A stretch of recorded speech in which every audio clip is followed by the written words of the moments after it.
Good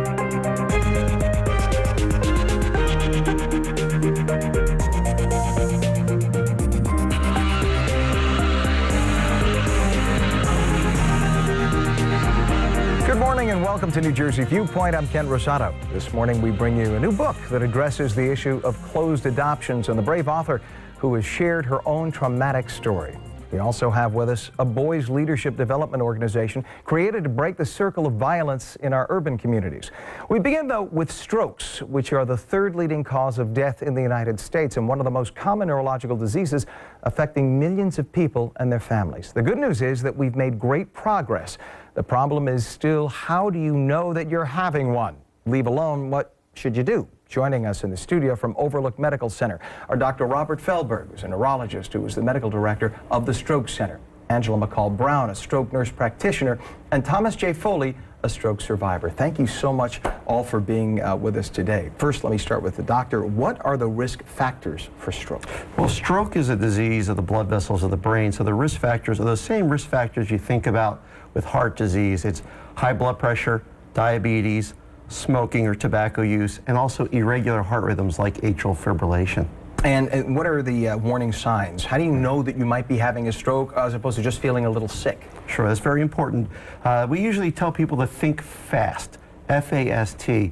F stands for face, so facial droop or drooping of the face of sudden onset. The A stands for arm, so weakness of the arm or drooping or paralysis of the arm. The S in fast stands for speech, so slurred speech or garbled speech. And then the T stands for time, because the sooner you can get to treatment, the more likely you are to get better. So we tell people that when you think there's a stroke, think fast. Now, our nurse practitioner here, there are different types of stroke. What are the different types of stroke that you deal with, I'm sure, on a regular basis with your different patients? Tell us about the different types of stroke. So there's three types of strokes. One called a TIA, which you may have heard many people call a mini stroke. The symptoms are the same as a stroke that is permanent, that causes permanent disabilities, but those symptoms usually don't last for more than an hour and definitely shouldn't last more than a day. Then there's the ischemic stroke, which is caused by either a blood clot or a blockage from one of our arteries. And when we look at an MRI, we see that there is permanent damage in the brain that's causing these signs and symptoms, and generally those symptoms do not go away without treatment. And then the third and last one is a hemorrhagic stroke, meaning that a blood vessel has broken and now there is blood in the brain. And usually those patients say that they have the worst headache of their lives because they're now bleeding within their brain. And what do you do in a case of hemorrhagic? Do you have to do something to relieve that pressure? Is that when they put a stent of some sort to drain or does it just depend on the individual case?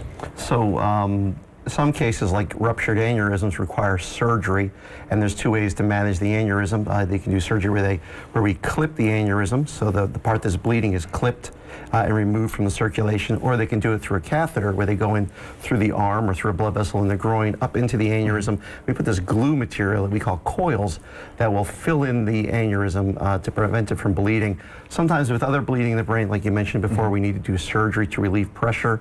Sometimes we can manage them with just medical treatment alone. And Thomas, what did you have? I had an ischemic stroke. I wouldn't have known that, but the doctors told me that. I had no warning at all. I was getting ready for work in the morning. I had showered and half dressed, and was ready to put some hair cream on my hair. You point to my hair, I noticed. It's a dead giveaway, isn't it? No, you have more than I do.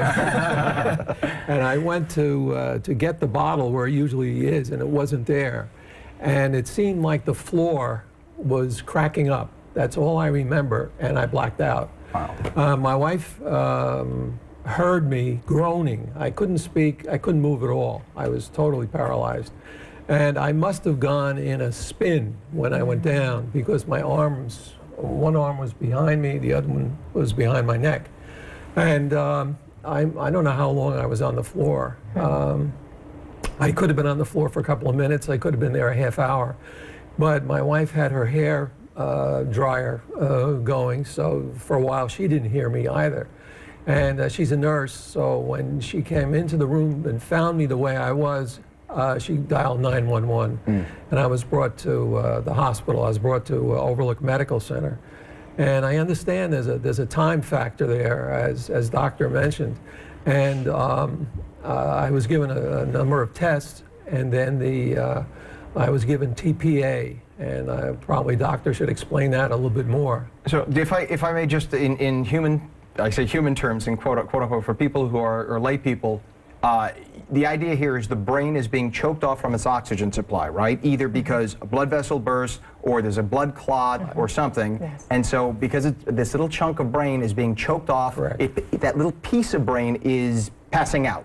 So it can't perform its function. Am I okay here? So I'm just trying to make it as clear as we can. So now the idea is to somehow break free and get oxygen back to that part of the brain lest it die. That's correct. All right, now take it from there. So when it's exactly, so when a person is having an ischemic stroke, which is the most common type of stroke, a blood clot forms somewhere, travels up into the brain and blocks blood flow, and that part of the brain is no longer receiving blood flow, it stops functioning. So we use two different techniques to improve or return blood flow. The first is a medicine that we give by vein called IV TPA, which is what Mr. Foley received. The other type of treatment is we actually put a catheter in and break up the blood clot, or we have these devices that are almost like lassos that lasso the blood clot, allow us to pull it out to restore blood flow to the brain. You're a plumber. That's what I am. I deal with clogs. On a tiny basis. And I say it all the time. I deal with clogged vessels, or we deal with ruptured vessels. It's very similar to plumbing, yeah. That is amazing. And in this case, we have a man standing or sitting before us who's perfectly healthy. I have no symptoms at all. That is amazing. But if, heaven forbid, you had gotten to him half an hour later, this could have been a very different situation. Well, certainly, the sooner we treat a person, the better they do. Every minute during a stroke, 2 million brain cells are dying. So we tell people, you know, time lost is brain lost. So obviously, as soon as you know you're having a stroke, you want to call 911. You want to come to the emergency room so we can get to you as soon as possible. Nurse McCall-Brown, with in terms of people who do have other strokes, who need to be retrained, if you will, parts of the brain died, you can work with them, right, so that other parts of the brain can basically adapt, correct? Yeah, so when the patient is in the hospital, they may need speech therapy. If they're having speech difficulties, they may need physical therapy or occupational therapy so that you can relearn them how to tie their shoes, how to walk, how to even read. We have some patients that come in and they are having trouble speaking. Like Mr. Foley, when he came in, he was having trouble speaking, but thankfully you cannot even recognize that right now. But some of our patients need to have an extensive therapy, whether it's speech, physical therapy, or occupational therapy. The simple things that we do every day that we take for granted, just buttoning your pants, is something that our stroke patients can't do.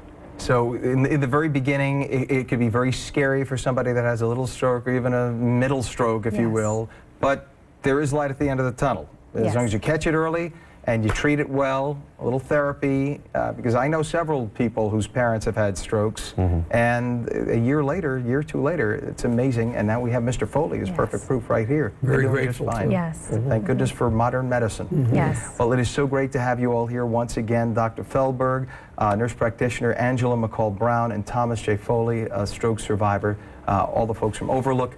Thank you all for being here today. Well, thank you so much for having us.